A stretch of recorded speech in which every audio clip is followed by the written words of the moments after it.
What's going on, everybody? What's going on? Welcome to another episode of the Pay Me No Mind Show. Another Hoops and Hops edition, actually. Say what's up to my man G, my co-pilot. What up, what up? What's going on with you, man? Watching this basketball. NBA is back in stride, and NFL is about to hit its apex too. So I'm a happy person. Right. I'm right with you. Pretty good day today. Actually, we're about 15 minutes out from the start of LSU and Alabama. Just for some context, and then we'll also have Ohio State playing Minnesota at the same time. And so that's what's going on the sports side. Some boxing is later on tonight. Tim Bradley versus Brandon Rios out at the Thomas & Mack Center in Las Vegas, Nevada. Check me out earlier. Me and my entertainment contributor, Jasmine Dokes, we dropped a recap out there for Empire and BET's Being Mary Jane. So that's up there. I hate to put out two shows in one day, so I'll probably lag this one a little bit. But hey man, as a current event, we're getting ready to get into a lot of basketball. Keep this intro stuff very short. But what's your thoughts, man? Speaking of the Buckeyes, JT Barrett has his little run in and has only been suspended for one game from the Urban. You think that was appropriate, or even? I know we both like that team up north. What's your reaction to that? Just one game. I guess my initial or immediate reaction wasn't as much about the suspension or what was going to happen thereafter, as much as I thought it was awesome that Cardell was the one that had to pick him up. Some irony there. Yeah, you messed up, right? Got my job back. Right. So I really thought that I would love to be in that car ride. So I decided not to go with y'all. Then you overdo it. Did you not want to start anymore? Because I could take it back. That's just good TV to me. Did you have any problem with it only being one game? There's some thoughts that, Urban had some problems at Florida that were kind of swept under the rug during the runs at the national titles down there. Nah, I mean, football penalties, and they all kind of weigh from low to high generally. I don't think there's a standard. So right, I think it's kind of the thing. I think where the conflict of interest is we're sitting here. Bobby Bowden was another one that took a lot of criticism for a lot of years, but we're sitting here expecting a coach who's pursuing a national title with a very slim margin for error. He's got to put 105,000 people in the seats at a home game in the Horseshoe, and then a guy messes up and has a stupid a moment of stupidity, gets caught in this, and what does he do? I mean, is he going to shoot himself in the foot and say the kid is gone for the rest of the year? Right. I don't think that's likely. So it's just unfortunate that there's no maybe a Big Ten body of some type that's created that it has to go through. They issue out the punishment. Right, maybe something like that would be better. Yeah. But as a Michigan fan, I'm not going to pile it on. I like JT, and I'm glad that he got his job back. So, yeah, I mean, if anything, I think maybe you strip him of being a captain. Take his captaincy away from him. Yeah, but I don't, for all the reasons you stated, and plus there's just not a real guideline, so I don't think you can shoot yourself in the foot or initially I thought 1 year under 21, that's one offense. Then you're drinking it. I mean, then you get pulled over with the driving while impaired. That's two. In my eyes, that was 2 games. But then I had to be realistic with myself. Like, Wood, are you just drinking. hating because you're a Michigan fan? Because I remember having to pour some beer out when I was 19 or 18, and with the cops standing in front of me. That's a regular day. They all drinking. Yeah, so one game, you know, I mean, and we already hit on what's going on in Louisville, so, you know, we can move on, man. Take a quick moment. Tonight, we actually made a growler run before we got started for Hoops and Hops. The growler tonight is Revolution. Revolution. Anti-Hero is the growler. And then we also have, what else we got on tap here? I got some Founders finally. I haven't had Founders yet, so I got a 4-pack of Founders. Yeah, we got the Revolution Anti-Hero, which is out of Chicago. Real cool brewery they got down there. It's actually set up more like, it feels more like a restaurant, but then it's got this music and the people let you know it's a brewery. Like, it's real edgy in that sense. But yeah, then we got you got some Founders Double Trouble. Double Trouble, that's what it was. Founders is out of Grand Rapids, Michigan. Shout out to them. Also a great facility.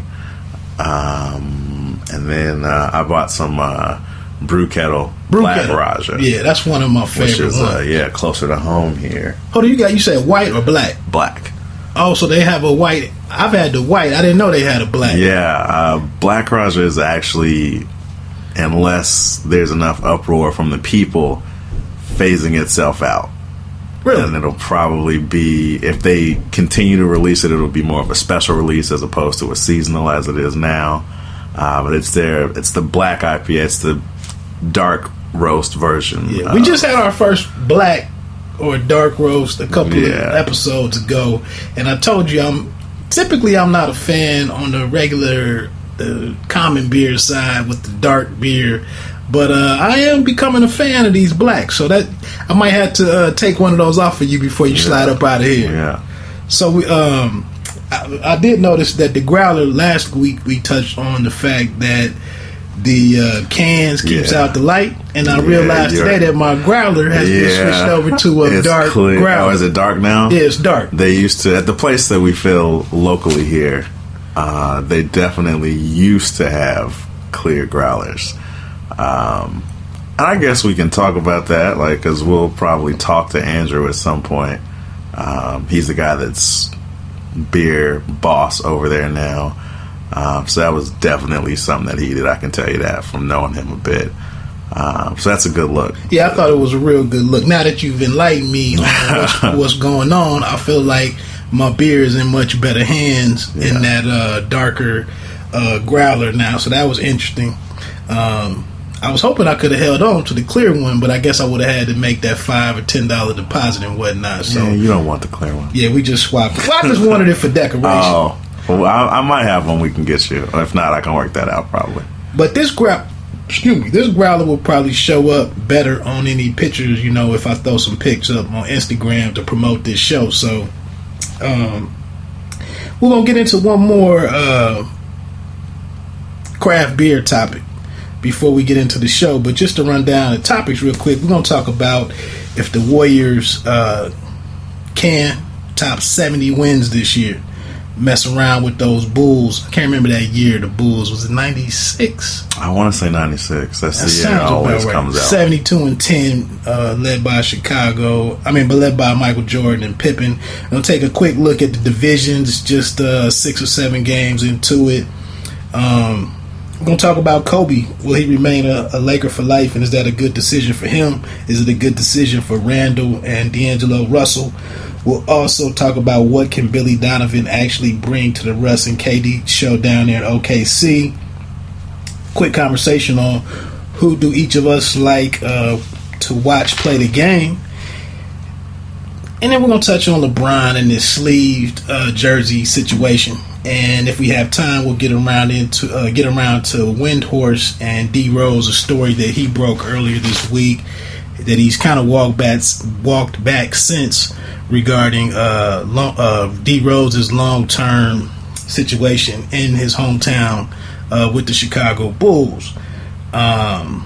So before we get into the basketball, let's extend the beer conversation a little bit. We've been watching this video back and forth on Picobrew and his home brewing system, the Zymatic. And I believe does it take 2 hours or 5 hours to brew 2 liters or 2 hours to brew 5 liters? It probably depends on exactly what style you're making. Okay. It's probably going to be some sort of variance. I don't know off the top of my head. Picobrew also started themselves through Kickstarter. I guess I should say that there's a few brewing appliances of this sort. Picobrew and Brewbot. Michigan State Spartans just might have a chance to pull into the lead here. I think it was a turnover. It was a 34-yard touchdown reception for Michigan State down in Lincoln, Nebraska. So, that's the number 7 rated team. So, just thought we'd throw it out there real quick. We have TV this week. Yeah. But back to your point, sir. But the brew appliances or brew machines, there's not a complete consensus on what the terminology should be, but they are essentially trying to make home brewing easy. Like these appliances tell you exactly how much of which ingredients you need, tell you when you should add it. It does all of the transferring for you, or at least there's several different stages, particularly with the Picobrew that you can get. But it at least tells you when you should switch through the different stages of fermentation and whatnot. So they're really interesting. The Pico, I guess, is kind of edging out Brewbot to a certain degree because they're trying to make it so that you can duplicate